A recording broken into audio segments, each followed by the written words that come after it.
Oh, yo, peace, world. This is Kamon Freeman, Angry Black Man Therapy, representing We Act Radio, and also congressional candidate for D.C. delegate. Joined here at Legacy Sessions Studio in Adams Morgan in Washington, D.C. with another illustrious guest. This is Dr. Rhonda L. Hamilton. She's a mental health advocate, but she also is a former D.C. mayoral candidate who wants to set the record straight. So let's start there before we get into mental health and your work and your journey as that. Please tell them why you felt the need to set the record straight with your title to that. Well, first and foremost, I want to thank you, Kamon. This is awesome. I know that at least, 6 years, I was doing the math. About 6 years ago, I showed up at We Act, and you extended such a gracious opportunity for us to speak on our then events in the community. Hashtag remains the same, hashtag mental health matters. Long before there was a pandemic, there was an interview with We Act Radio, so I thank you very much. We had a very in-depth conversation.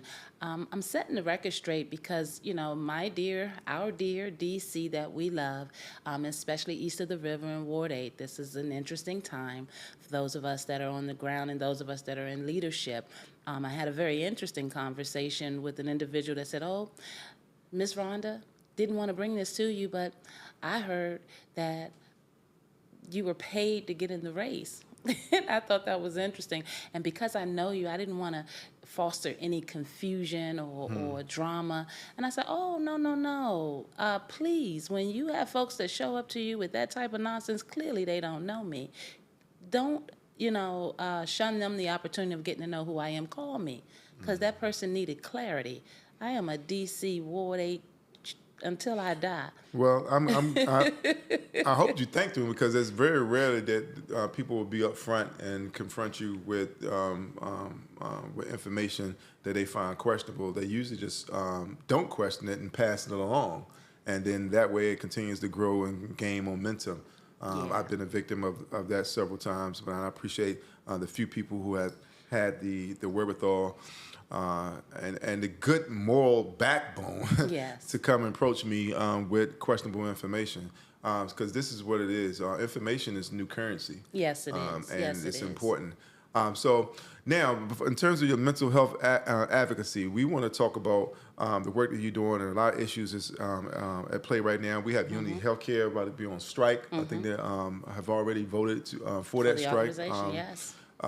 So let's start with there, because Unity Healthcare has been a great advocate for better health in Washington, D.C. We have a lot of health disparities, in terms of life expectancy from Georgetown to Anacostia, to the mere fact that they're still cutting people's feet off like Kunta Kinte with these dialysis centers, and then how many Yes. diabetics that we have, Yes. which all of it is completely avoidable. Let's start there. Unity Healthcare is going on strike. What is this about, and what do people need to know? Well, yeah, and I want to reference something to you. When you do the work and you're real on the ground, people feel protective, and I want to just go back to that comment that, of course, I thank folks, but people hear something about you that they know isn't true, then they're going to go into a protective mode, and I want our families, our community members to understand that we can learn to agree to disagree, and so this Unity Healthcare crisis is something that is near and dear. As a mental health advocate, we've been on the ground doing the work, and what we realize is that many of our marginalized and our incarcerated individuals, as well as our homeless individuals, are facing we already have a healthcare disparity in the nation's capital. What does that mean? There are too many families, especially in marginalized communities, that don't have access to quality, comprehensive health care. You talk about the Kunta Kinte reference in terms of us losing our limbs. We know that there is a food desert, and we understand that many of our citizens have processed diets. And so for Unity Healthcare, what they've been providing in our community for many years, as far back as 1985, it started out as healthcare for the homeless. But now what's happening is that, just as what we're seeing in corporate America across the board, whether it's dialysis, high blood pressure, you name it, we're seeing in this healthcare dynamic that the folks at the top, the executives, the corporate folks, are starting to run these facilities as assembly lines. They're taking all the money, and then they're leaving the folks that really care, the passionate providers, at the bottom, trying to care for our people who are ripe with many ailments. And the reality is that Unity Healthcare has not been able to escape an executive mismanagement of funds. Much of what we like to say we see in our local government, but we'll get there. That's another conversation. But what's happening is that Unity Healthcare has saw in the last at least 90 days and upwards about 40 physicians leave.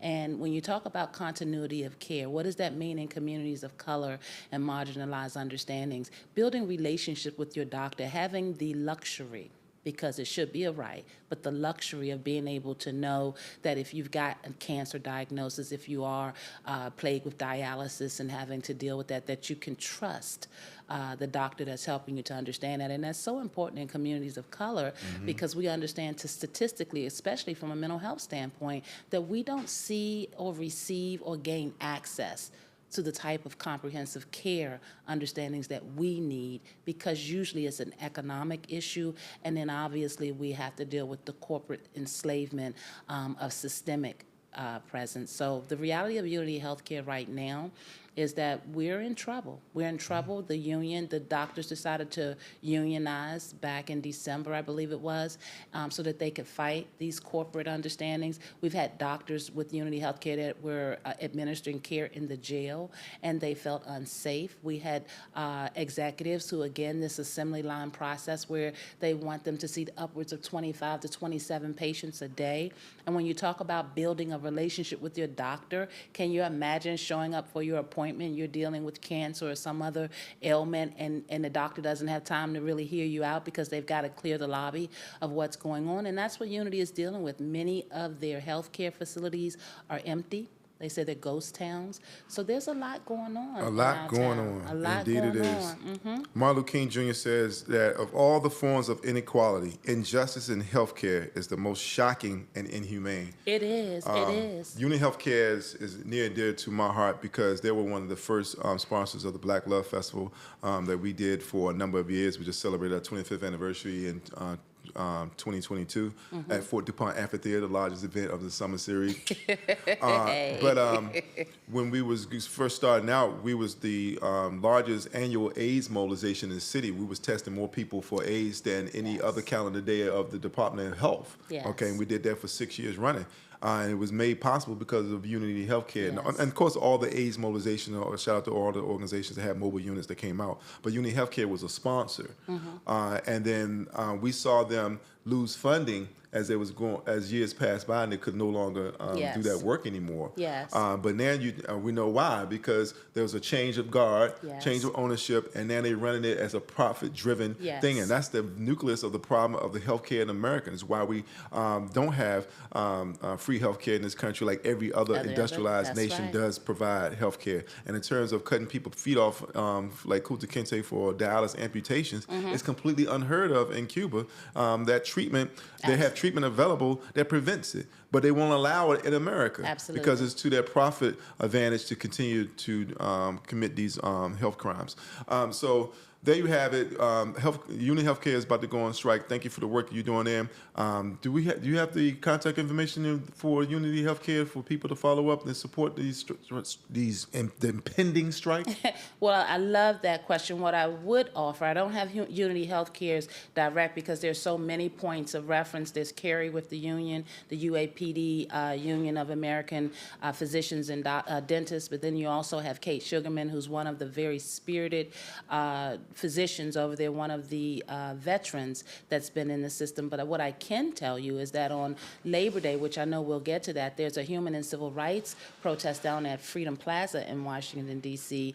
At 11 a.m., and there will be a representative from Unity that will be speaking and representing this issue. Why it's important that we educate our community, because many in the community don't know that this is going on. Many are calling and not getting an answer and don't realize why that's the case. And as with anything, we have to put pressure on these big corporate types to help them to understand that, there is a way that we can fight back. So to get in touch with Unity, I would say we want to invite folks from your platform to come on down on Labor Day. It's a holiday. Come down and meet the reps. Labor Day is not just for partying. Labor Day was just what it is, labor. That's right. You're supposed to put in some work. This is the people who brought you the 40-hour work week, and the people that brought you the weekend. That's what we need to recognize. And the six corporations control most of what we see here and read don't touch these issues. They don't discuss about these issues. They don't acknowledge the healthcare crisis that's happening right here in the nation's capital. As you see it right here on your screen, September the 2nd, excuse me, from 11 a.m. to 2 p.m. at Freedom Plaza. Are you ready to fight for justice for all of DC's residents? This is something that needs to be on your agenda. Let's get activated. Michelle Obama said to DNC, do something. Don't wait around. Do something. That's right. And this is something that you could do rather than just having a cookout. All right. Now, before we go, there was another issue that was near and dear to your heart that you've been representing, and I was talking about the circulated bus drivers. So let's close out with that because you are a busy young lady. I am.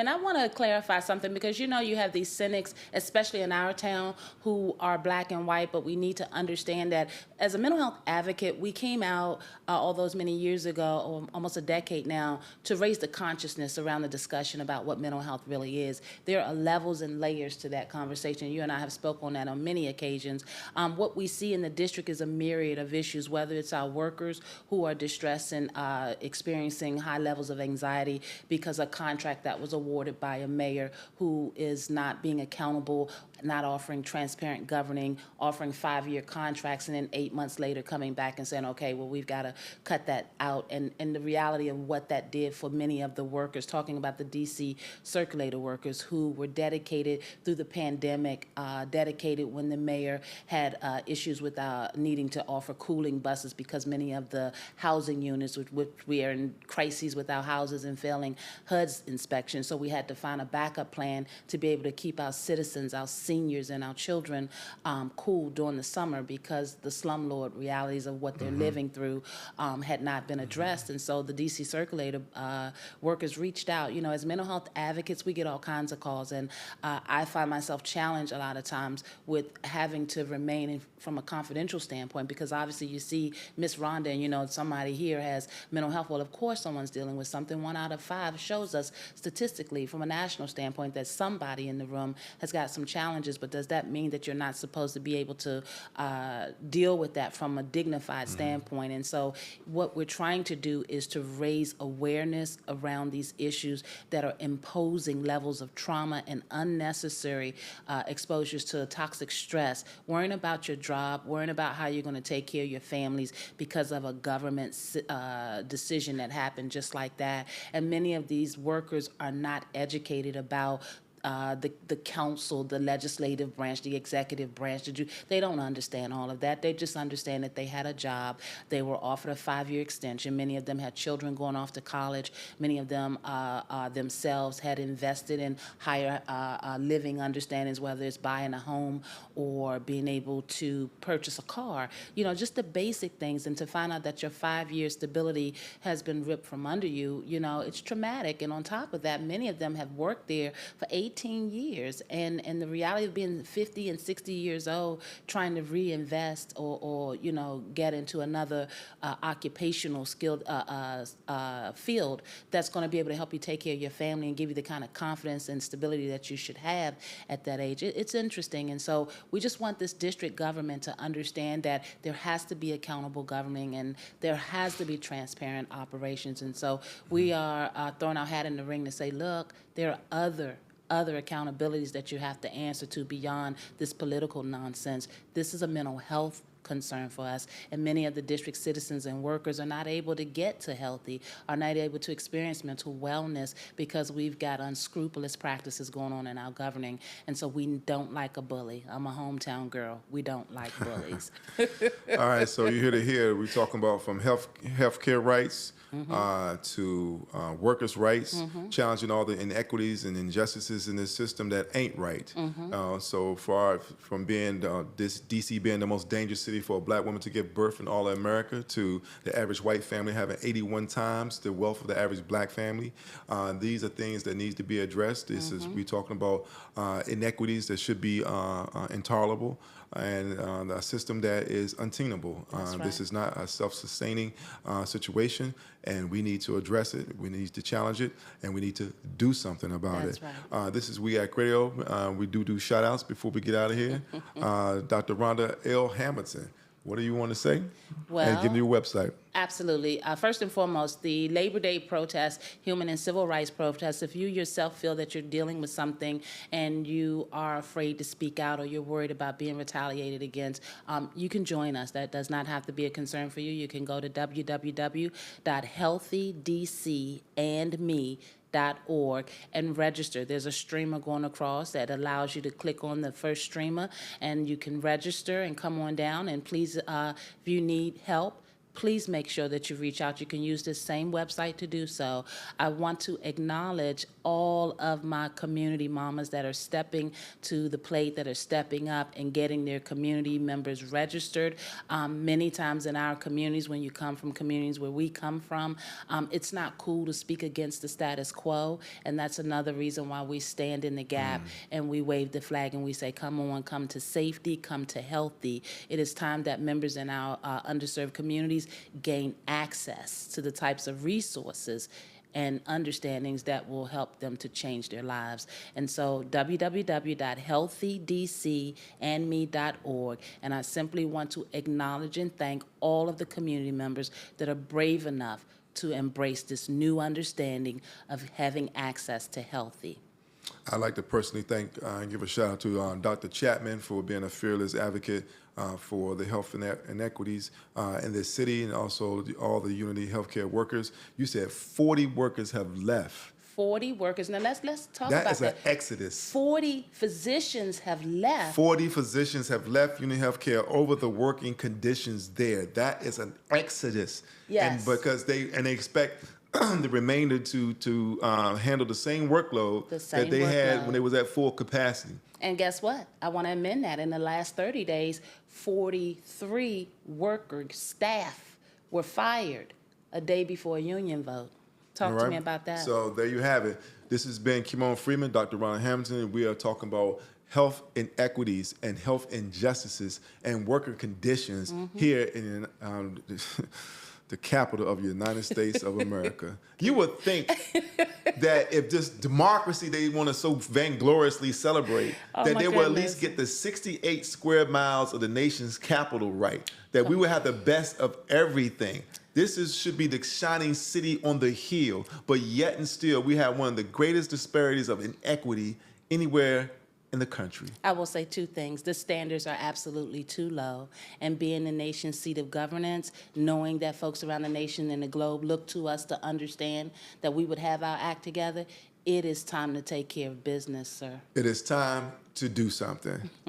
This has been Kimon Freeman, We Act Radio. Dr. Rhonda Hamilton, thank you for the work that you're doing. Thank you. We'll see you hopefully on Labor Day, 11 a.m. to 2 p.m. at Freedom Plaza. Do something. Yes.